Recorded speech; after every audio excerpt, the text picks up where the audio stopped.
They called her a failure, too big, too strong, and too broken to ever be a mother. Abandoned by her people, left to vanish in the desert winds, until one day a dying human crash-landed at her feet. Now, hunted by a ruthless force, she must protect the only soul who ever saw her worth. But hidden deep in her arms may lie the future of all life. Stay with us to witness the rebirth of hope, carved in dust. If you're new here, then please subscribe this channel and show thumbs up by liking the video. Now let's move to this wonderful story. The wind moved hard across the wide plains of Orianth, pushing dust and silence across the cracked ground. Nothing grew here. Nothing stayed. In the middle of that dry emptiness, a figure sat alone, tall and still like a forgotten statue. Her name was Senra. She had lived here for many cycles. Too many. Senra was not like the others of her kind. The Luravi were graceful, perfect, known across many worlds for their balance of beauty and power. But Senra was born different.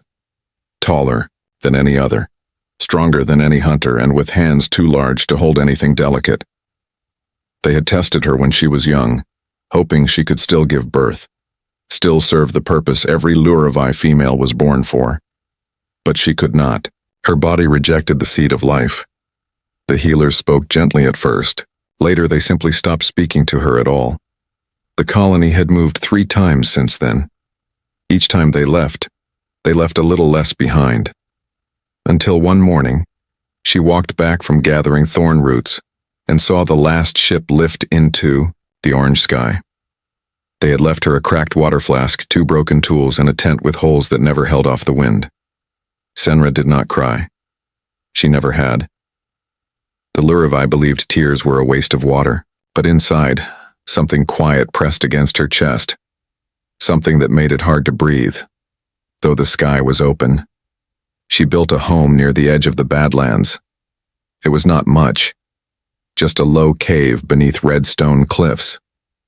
She hunted desert runners, small beasts with quick legs and sharp teeth. She skinned them with care and cooked the meat on hot stones. She wove thick grass into a bed, laid her head down at night and watched the stars. Some nights she held her arms out and imagined a small weight resting there, a child, a life, something to care for. She had never held anything living that did not try to escape her grip. The days passed like wind over stone, fast but leaving no mark. Until one afternoon, everything changed. A bright flash tore across the sky. It wasn't a star. Stars didn't fall that fast. The light grew larger, hotter, and then there was sound, a sharp crash, a deep rumble that shook the stones beneath her. Birds flew from the cliffs. Dust rose in thick clouds. Senra stood and watched the smoke climb upward.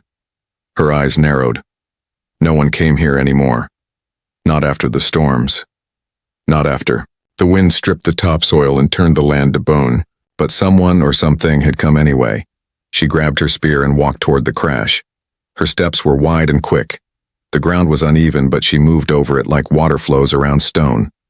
Her strength, once called useless, now pushed her forward without pause. When she reached the site, she stopped at the ridge and looked down. A ship had broken in 2, small, silver, now twisted like old metal cloth. Wires sparked. The air smelled of smoke and burning oil. The back half was crushed into the rocks. The front section still held shape, and near the edge of it, something moved. It was a person, not Luravi. Too small, too pale, soft brown hair and torn clothes.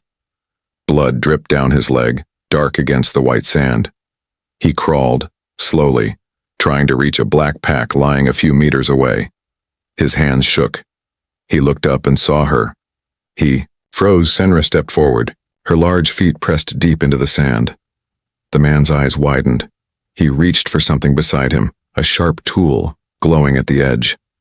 But his hand missed. His strength was gone. He collapsed, face in the sand. Senra stood over him, staring. He was human. She had never seen one in person, only in the old vids. Her people had always spoken of humans with warning, clever, dangerous, full of tricks. But this one didn't look dangerous. He looked broken. She knelt beside him. Her fingers, thick and calloused, hovered over his body. She could crush him with one hand. But instead she reached into her tunic, tore a strip of cloth and wrapped it tight around his bleeding leg. His skin felt hot beneath her hands. He opened his eyes again and flinched. "Don't hurt me," he whispered, voice barely a breath. Senra tilted her head. She didn't know his language well, but she understood enough.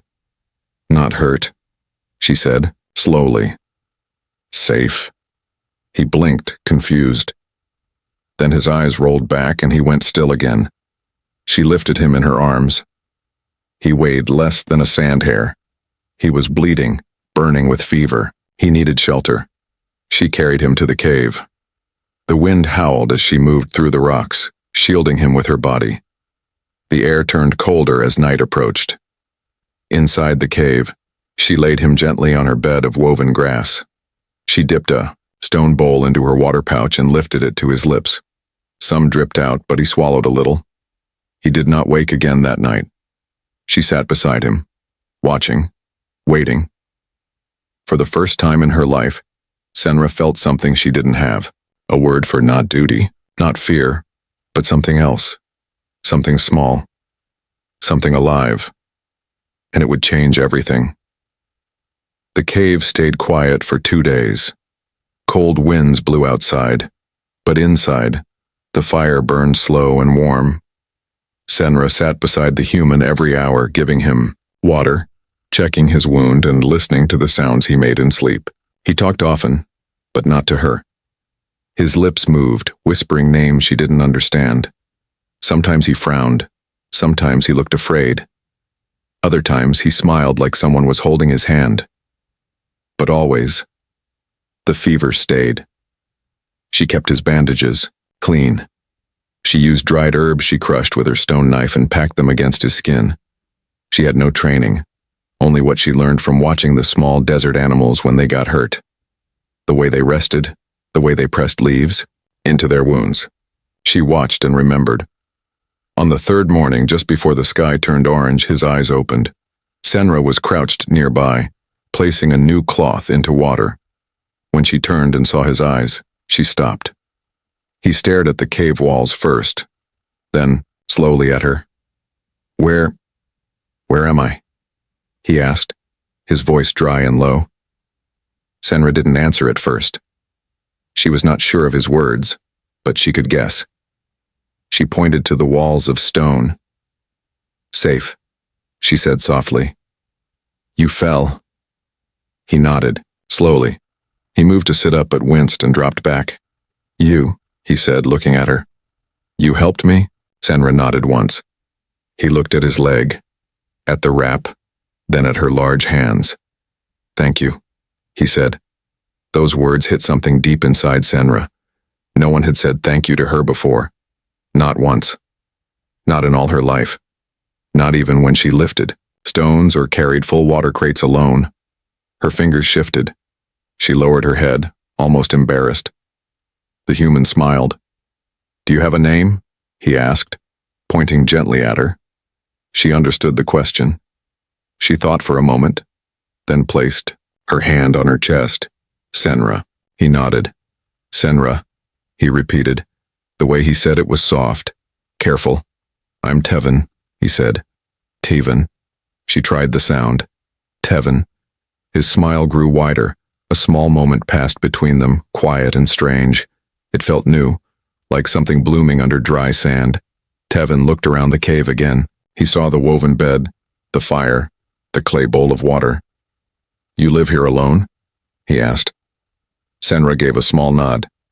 Then she added, "Long time."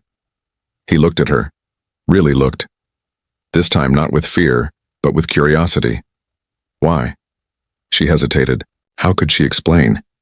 So instead she said slowly, "Left behind." He didn't speak for a while. Then quietly he said, "Me too."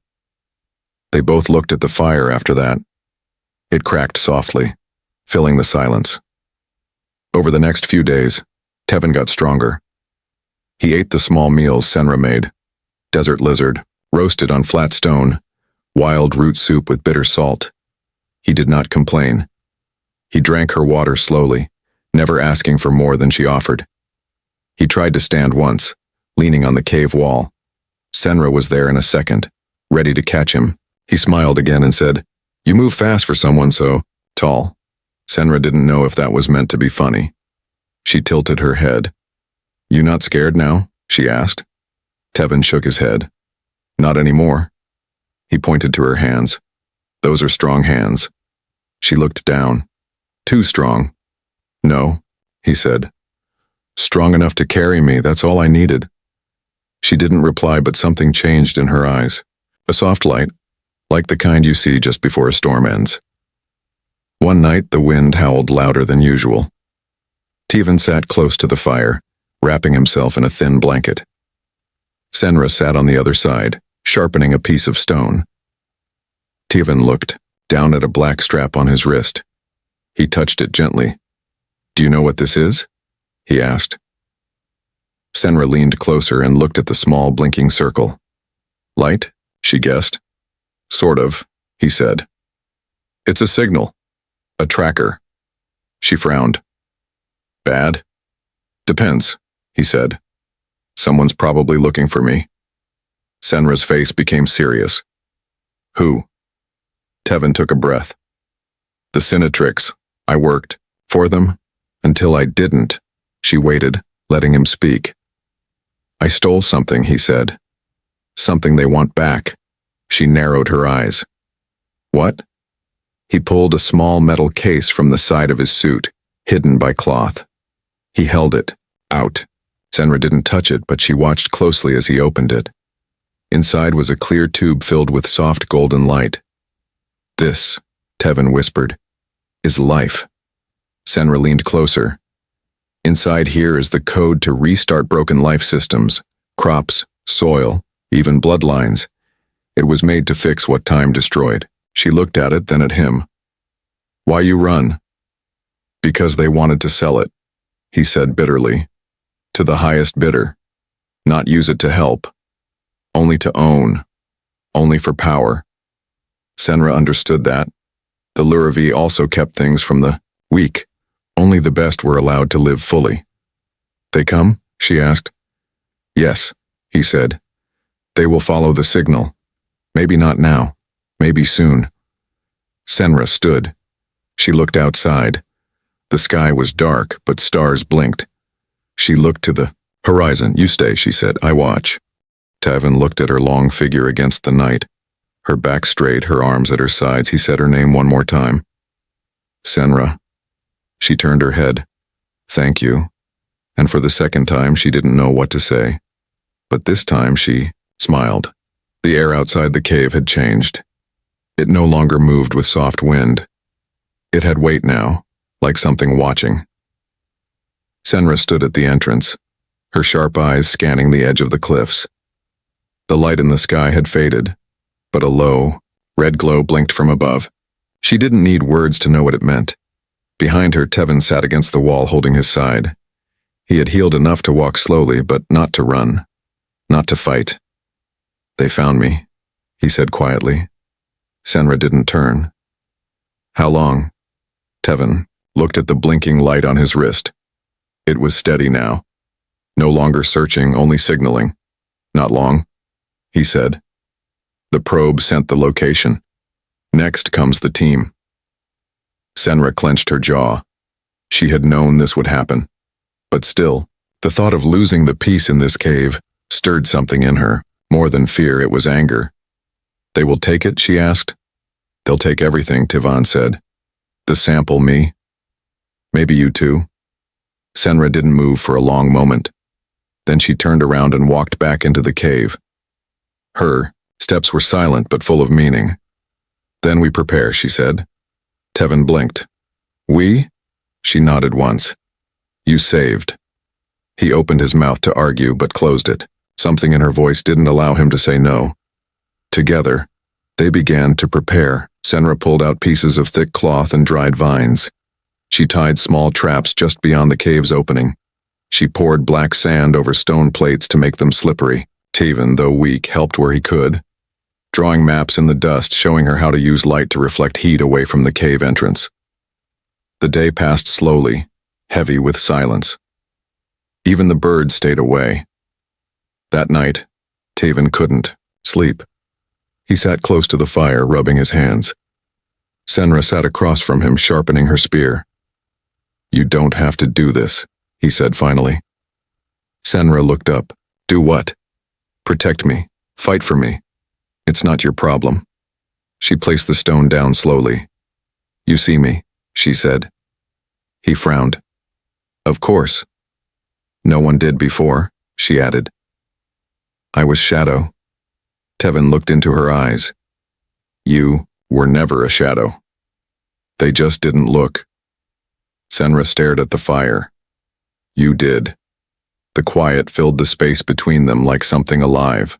Not heavy, not empty, but full of meaning neither of them could name.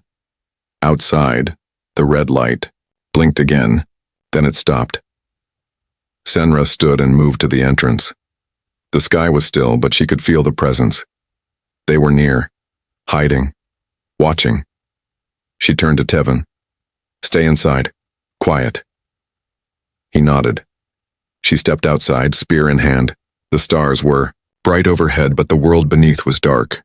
Every sound seemed louder now. The crunch of sand, the rustle of dry leaves, the soft buzz of a distant machine. She climbed the rocks beside the cave and crouched low. Her eyes scanned the horizon. It didn't take long. 3 figures moved at the base of the cliffs. Slow, silent, trained. They wore dark armor, smooth and without light. They held long weapons, not made for warning, but for capture. Senra narrowed her eyes. They were not here to speak.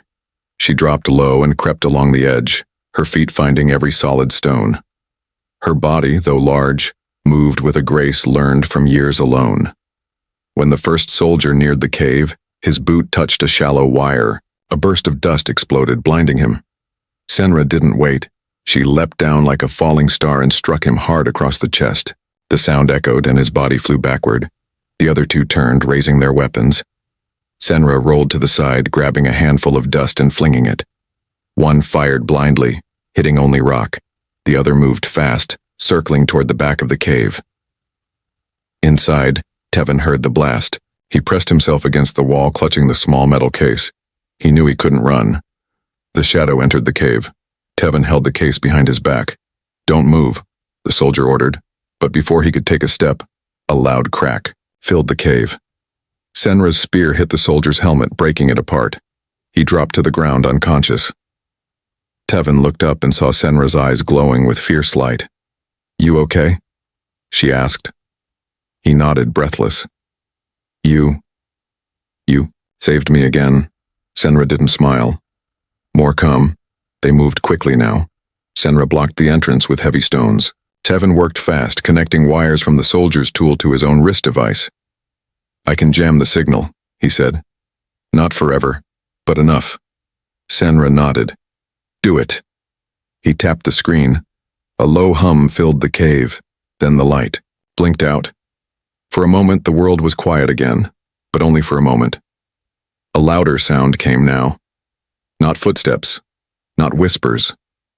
A ship. Low, heavy, and too close. Tevin's face turned pale. "They sent a crawler. Heavy squad." Senra turned to the back of the cave. "Follow." "Where?" "Tunnel," she said. "Go." She led him through a narrow gap in the rock. It opened into a hidden path behind the cliffs, covered with brush and old stones. As they climbed higher, Senra stopped and looked down. The crawler landed near the cave, soldiers pouring out. They would search, scan, burn if needed. Senra looked at Tevin. "You still have it?" He held up the case. "Yes." "Good," she said. He asked, "Where are we going?" She pointed toward the far ridge. "Somewhere they won't look," she said. "Somewhere new." They moved again, shadows in the dark, hunted but not broken. And for the first time in many years, Senra did not feel like a mistake left behind. She felt like someone walking toward something real. toward something worth protecting.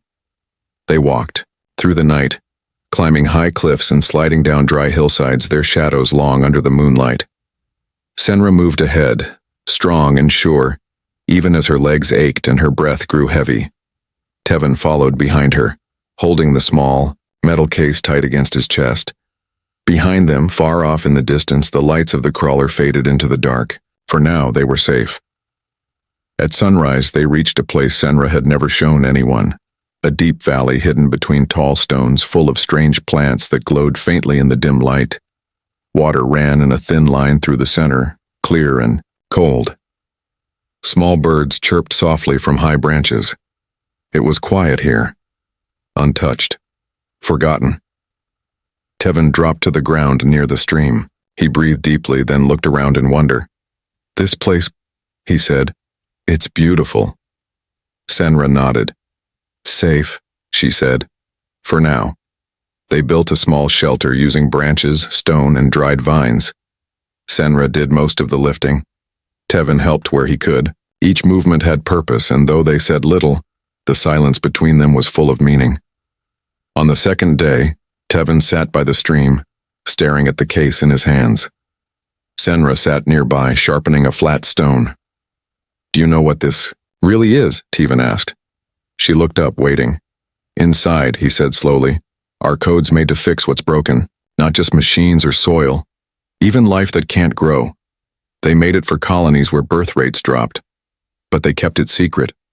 They wanted to control it, not share it." Senra tilted her head. "Why you take?" He looked at her, his eyes, calm now. "Because someone like you should never be called broken," he said. "You're not the problem, their rules are." Senra didn't speak, but her grip on the stone eased. Tevin opened the case and held up the glowing tube. "I want to give this away," he said, "not to a leader or a company. To you." She stared at it. The soft light reflected in her eyes. "Me?" she asked. "Yes," he said. "It was made to bring life back. Maybe not the way they planned. But maybe you'll find a way." She didn't reach for it. Not yet. Instead, she asked, "What about you?" He smiled gently. "I've spent my whole life running, hiding. This time, I want to stay." She blinked slowly. "Why?" He looked around, at the valley, at her. "Because, for the first time, I feel like I belong somewhere." Later that evening, they sat beside the fire. The air was cool. Stars blinked above like small promises. Senra leaned forward. "I dreamt once," she said. "I held a small child. It looked at me, not with fear, with love." Tevin watched her. "That dream can still live." She looked at him. "Even now?" He nodded. "Especially now." They said nothing more. But as the fire burned low, Senra reached out and touched the glowing tube. Her fingers wrapped around it. Careful, steady. The next morning, they carved a message into the soft dust beside the stream using a sharp stick. It was Tevin's idea. A name. A sign. He asked, "What name do you want them to remember?" Senra thought for a long time, then she answered, "Not warrior, not exile, not giant." She pressed the stick into the earth and began to write, slowly, carefully. Senra, mother of the Free Valley Tevan, stepped back and looked at the words. The dust held them gently, like a secret finally told. "It's perfect," he whispered. Weeks passed. The valley grew greener. Senra used pieces of the code to feed the ground, mix it with water, and plant small seeds. Flowers bloomed in strange shapes, glowing in the dark. She didn't understand the science, but she knew how to care. How to protect. How to build something from nothing. Tevin fixed the broken communicator into a scanner. It could detect movement, far beyond the hills. Every day he checked it, but no red lights returned, no signals, only peace. Months later, the valley had changed. Small shelters stood in the trees. Fruits grew from vines. Birds nested in the rocks. And one morning, a soft cry broke the silence. A child. Not human. Not Luravi. Something new. Something possible. Senra held the tiny figure in her arms. It was warm and fragile. Its skin had a faint glow and its breath was slow but strong. Tevan stood beside her, smiling with tears in his eyes. "You did it," he whispered. Senra looked down at the child. Her hands, once called too big, now held the future. "We did it," she said. In the end, no soldier ever came. No alarm ever sounded, only wind in the trees. Only light in the sky. Years later, travelers spoke of a place hidden deep in the cliffs, where the ground heals and stars seem closer. Where a tall woman walks through wild fields, her eyes calm, her steps proud. And at the edge of a glowing stream, a name is still written in the dust.